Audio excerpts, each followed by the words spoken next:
8th पे commission, 8वें वेतन आयोग को मिली मंजूरी, अब कर्मचारियों को मिलेंगे ये अतिरिक्त फायदे, यहाँ देखे जानकारी।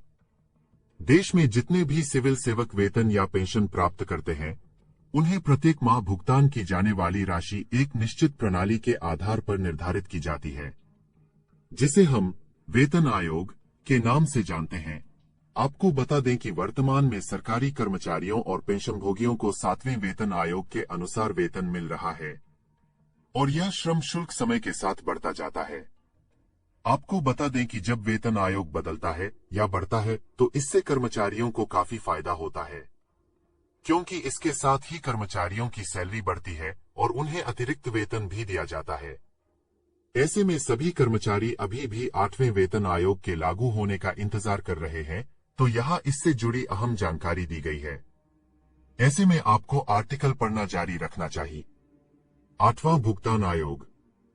वर्तमान में सरकार में कार्यरत सिविल सेवकों की संख्या 48.67 लाख है और पेंशनभोगियों जो सेवानिवृत्त हो चुके हैं की संख्या लगभग 67.95 लाख है।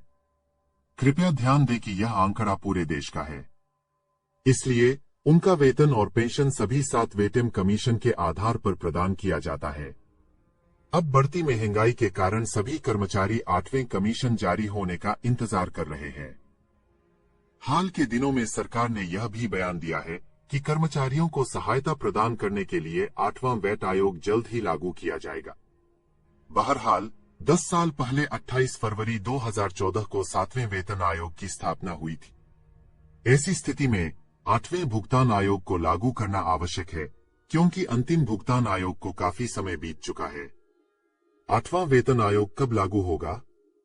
बढ़ती महंगाई के कारण कर्मचारियों को होने वाली परेशानी को देखते हुए सरकार हर बार नया वेतन आयोग लाती है। ऐसे में अगर 8वां वेतन लागू होता है तो पेंशनभोगियों और कर्मचारियों को उसके बाद वेतन भत्ता और अन्य भुगतान मिलेंगे। वही कर्मचारियों को वेतन वृद्धि भी मिलेगी। इस प्रकार नया वेतन आयोग लंबे समय से नहीं आ रहा था और सरकार ने अगला वेतन आयोग लागू करने की भी घोषणा कर दी। ऐसे में सभी कर्मचारी 8वें वेतन आयोग के बारे में जानना चाहते हैं। हालांकि सरकार ने यह घोषणा नहीं की है कि 8वां वेतन आयोग कब लागू होगा, लेकिन विभिन्न मीडिया रिपोर्ट्स के मुताबिक जानकारी मिली है कि सरकार अपने कर्मचारियों के हित के लिए लोकसभा चुनाव के बाद 8वें वेतन आयोग को लागू करने की घोषणा कर सकती है। सरकार जब भी 8वां वेतन आयोग लागू करेगी तो आप सोच रहे होंगे कि मैचिंग रेशियो के आधार पर कर्मचारियों को कितनी रकम दी जाएगी। तो हम आपको बता दें कि 8वां वेतन आयोग जारी होने के बाद अगर एडजस्टमेंट फैक्टर की गणना पुराने फॉर्मूले के आधार पर की जाती है, इसलिए इसके अनुसार सरकार द्वारा मिलान अनुपात को 2.57 गुना बनाए रखने की संभावना है। तो इस आधार पर 8वें वेतन आयोग के लागू होने के बाद यह 18,000 x 2.57 46,260 रुपये हो सकता है। कोरोना महामारी के बाद देश के नागरिकों को बड़ा आर्थिक झटका झेलना पड़ा है और आज भी उन्हें आर्थिक दिक्कतों का सामना करना पड़ रहा है। ऐसे में सरकार 8वें वेतन आयोग के जरिए अपने कर्मचारियों को राहत देने के लिए उनकी सैलरी में 20 से 25% की बढ़ोतरी कर सकती है। आपको बता दें कि 8वां वेतन आयोग आने के बाद इसके मुताबिक लेवल 1 के कर्मचारियों को 21,600 रुपये, लेवल 2 को 23,880 रुपये और 18वें पे मैट्रिक्स के मुताबिक कर्मचारियों को सैलरी मिलेगी 3 लाख रुपए तक सैलरी। साथ ही पुरानी पेंशन की टेंशन खत्म, सरकार ने दिया बड़ी खुशखबरी। पुरानी पेंशन योजना कर्मचारियों को प्रदान की जाने वाली एक पेंशन प्रावधान प्रक्रिया है, जिसके तहत सेवानिवृत्ति के समय पिछले 10 महीनों के लिए कर्मचारियों द्वारा अर्जित कुल वेतन का 50% सेवानिवृत्ति के बाद पेंशन के रूप में प्रदान किया जाता है। इस पेंशन योजना का लाभ सभी केंद्रीय और सरकारी कर्मचारियों को मिलता है, जिसके तहत 60 साल के बाद सेवानिवृत्ति के समय उन्हें अंतिम वेतन भुगतान का 50% हर महीने पेंशन के रूप में दिया जाता है। यह राशि राज्य द्वारा भुगतान की जाती है। सरकार कर्मचारियों को पुरानी पेंशन योजना प्रदान करने के लिए बजट धनराशि आवंटित करती है। बजट आवंटन कर्मचारियों की संख्या, सेवानिवृत्ति के स्तर और कर्मचारियों को प्रदान की जाने वाली पेंशन की राशि पर निर्भर करता है। लंबे समय से विभिन्न कर्मचारी संगठन पुरानी पेंशन योजना के विरोध में मांग कर रहे हैं।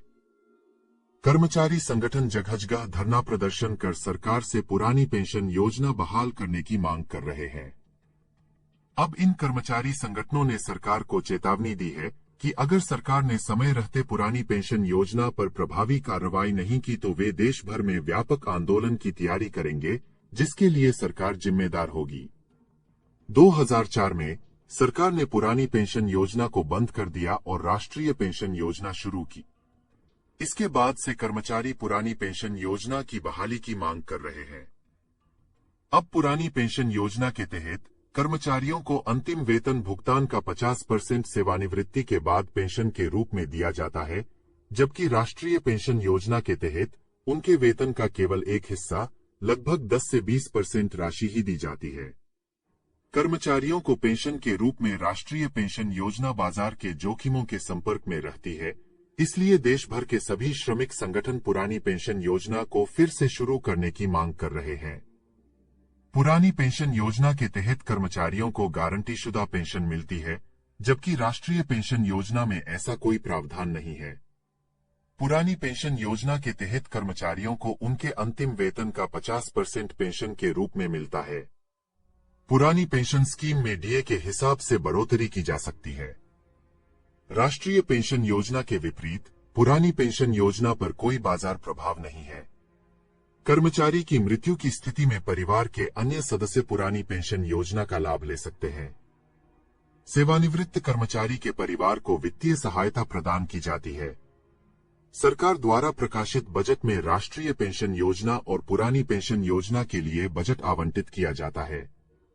देश के केंद्रीय कर्मचारियों को अभी भी कुछ विभागों में पुरानी पेंशन योजना का लाभ मिलता है, जिसमें चिकित्सा और रक्षा क्षेत्र में काम करने वाले कर्मचारियों को पुरानी पेंशन योजना का लाभ मिलता है। ऐसे में सरकार ने केंद्रीय कर्मचारियों को राष्ट्रीय पेंशन योजना के साथ साथ पुरानी पेंशन व्यवस्था का लाभ देने के लिए बजट में आवश्यक राशि का आवंटन किया है। इसके साथ ही पुरानी पेंशन योजना का दावा करने वाले कर्मचारियों को राहत देते हुए शुरू की गई राष्ट्रीय पेंशन योजना के तहत 50% पेंशन के प्रावधान पर भी विचार करने का निर्णय लिया गया। पुरानी पेंशन योजना के तहत लाभ प्राप्त करने के लिए एक महत्वपूर्ण शर्त यह है कि कर्मचारी की सेवा कम से कम 10 वर्ष की होनी चाहिए। योजना में एक और महत्वपूर्ण बदलाव यह है कि अब अनुबंध के तहत की गई सेवा को भी गिना जाएगा। पहले केवल नियमित रखरखाव ही गिना जाता था। इससे कई कर्मी पुरानी पेंशन से वंचित हो गए। हिमाचल प्रदेश वित्त विभाग के अध्यक्ष श्री देवेश कुमार ने योजना के कार्यान्वयन के संबंध में एक महत्वपूर्ण ज्ञापन जारी किया। यह ज्ञापन सुप्रीम कोर्ट के एक आदेश के आधार पर जारी किया गया था, जिसमें शीला देवी नाम की एक पूर्व कर्मचारी ने पुरानी पेंशन योजना के लिए आवेदन किया था। ज्ञापन में कहा गया है कि सभी पात्र कर्मचारियों को योजना का लाभ मिलेगा।